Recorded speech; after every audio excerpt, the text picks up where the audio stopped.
코로나 바이러스가 9.11 테러, 진주만 공습보다 나쁘다. 발원지에서 막았어야 했다. 중국이 막았어야 했다.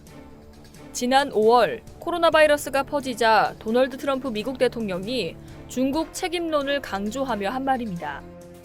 또 트럼프 대통령은 지난 4월 백악관에서 진행된 로이터 통신과의 인터뷰에서 중국이 무역 압박에서 벗어나기 위해 당시 민주당 대선 주자인 조 바이든 전 부통령의 승리를 원하고 있다며 중국이 자신의 재선을 막기 위해 무슨 일이든 할 것이라는 주장을 펼치기도 했습니다.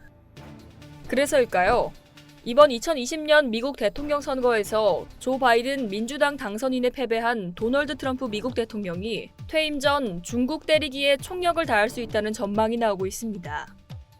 9일 홍콩 사우스차이나 모닝포스트에 따르면 전문가들은 트럼프 대통령이 자신의 재선이 어려워진 이유로 코로나19 대유행과 그에 따른 경기 침체를 꼽은 점을 고려하면 퇴임 전 중국에 분풀이할 가능성이 매우 크다고 입을 모으고 있습니다.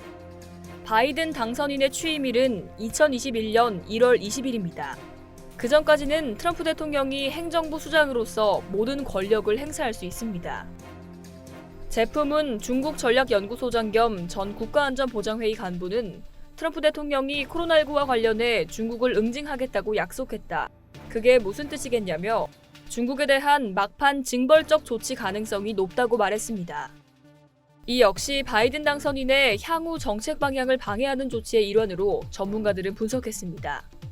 협력을 강조하는 바이든 당선인의 취임 전 중국 때리기로 미중 관계를 돌이킬 수 없이 악화시키겠다는 게 트럼프 대통령의 속내라는 겁니다. 전문가들은 가장 가능성이 높은 조치로 대만과의 관계 개선을 꼽았습니다. 트럼프 행정부가 퇴임 전 미 대만 군사관계 강화, 대만과의 자유무역협정 협상 발표 등을 빠르게 추진할 수 있다는 전망입니다.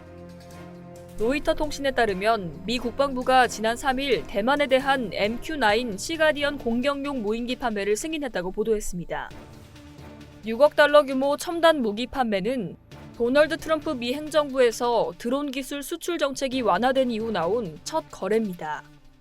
로이터는 백악관이 약 50억 달러 규모 첨단 무기를 수차례에 걸쳐 대만에 판매할 예정이라고 보도했습니다.